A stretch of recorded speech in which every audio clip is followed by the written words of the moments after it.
Big boss 16 से निष्कासित अर्चना ने बहुत बड़े बड़े बातें कर दी हैं। जी हाँ दोस्तों, एक आर्टिकल उनका आउट हुआ है जहां पे आपको बता दूं कि यहाँ पे क्या कुछ उन्होंने इंटरव्यू में कहा है। हालांकि दोस्तों उनकी अभी तक कोई भी प्रेजेंस नहीं दिखाई गई है पब्लिक में, क्योंकि दोस्तों आपको बता दूं कि वो शो के अंदर वापस आने की पूरी गुंजाइश है और उसका कॉल कल लिया जाएगा सलमान खान की मौजूदगी में कि उनको वापस लाना है या नहीं, क्योंकि वो जो है कहीं ना कहीं लोगों को लड़ा रही थी, झगड़ा रही थी।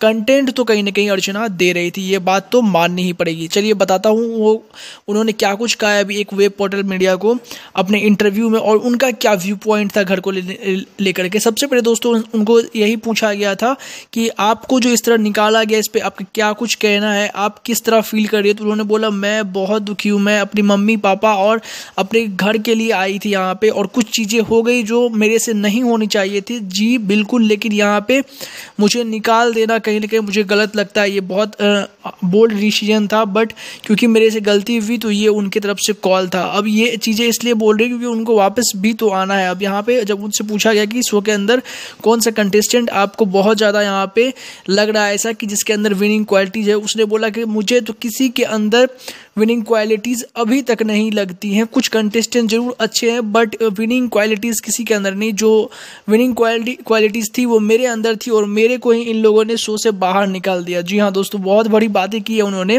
आगे जब उनसे पूछा गया कि किस तरह से आप देखती हैं कि आपका वापसी या फिर आपको घर के अंदर बुलाया जाएगा कि नहीं, उन्होंने बोला कि अगर बुलाया जाएगा तो मैं बिल्कुल जाऊँगी, क्योंकि मैं लोगों के लिए आई थी, अपने घर वालों के लिए आई थी, पर मुझे निकाल दिया गया है। आगे उनसे सुम्बुल के बारे में पूछा गया, सुम्बुल का गेम आपको कैसा लगा। उन्होंने बोला कि पहले 2 वीक में तो वो घर के अंदर थी भी या नहीं थी मुझे पता नहीं चल रहा था, बट अब वो निकल के सामने आई है। वो काफ़ी ज़्यादा मुझे चालाक लगती है, लोमड़ी टाइप की, जो टीना और शालिनी में लड़ाई लगवाते रहती है, पर कभी कभी वो भी शिकार बन जाती हैं फालतू में उन लोगों की लड़ाई का, और मोहरा बन के वो लोग कहीं ना कहीं इसका यूज़ करते हैं। बट सुम्बुल के अंदर बहुत पोटेंशियल है, ये बात सभी जानते हैं। मैंने भी देखा है कुछ लड़ाइयाँ मैंने उन पर कमेंट कर दी थी, जिसके लिए मैंने उनसे बाद में माफ़ी भी मांगी थी उनके पापा को लेकर के, बट मेरा कोई इंटेंशन उनको हर्ट करने का नहीं था।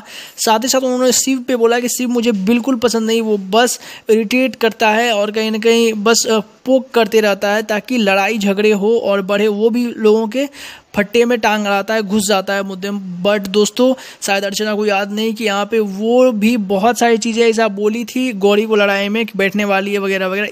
इन सभी वजहों के कारण ही वो जो है यहाँ पे सिर्फ हर लड़ाई में घुसते, जब भी वो देखते हैं कि अर्चना कहीं और ले जाने की कोशिश करती हैं पूरे ट्रैक को गलत दिशा में, इसके वजह से वो घुसते हैं। तो वो कहीं ना कहीं अपने जगह पर सही थी। प्रियंका के बारे में भी पूछने पर उन्होंने कुछ ऐसा ही बड़ा बयान दिया, और फिर उन्होंने बोला कि प्रियंका मुझे कुछ खास सही नहीं लगती, वो मुझे मैनिपुलेटिव लगती है, अपना काम निकलवा करके बस वो निकल लेती है, मुझे बहुत मैनिपुलेटिव लगती हैं प्रियंका। और उन्होंने फिर पूछा कि आपको क्या लगता है टॉप 3 में क्या सुम्बुल होगी या नहीं। उन्होंने बोला कि टॉप 3 के अंदर वो हो सकती है अगर उसका गेम कुछ निकल के सामने आएगा, बट बहुत मुश्किल है उसके लिए अभी कहीं ना कहीं। लेकिन दोस्तों हम जानते हैं कि सुम्बुल के अंदर बहुत पोटेंशियल। आप भी अगर सुम्बुल के फैन है तो उस वीडियो को लाइक जरूर कीजिएगा दबा के, ताकि हमें मालूम चले कितने सुम्बुल फैंस वीडियो को देख रहे हैं।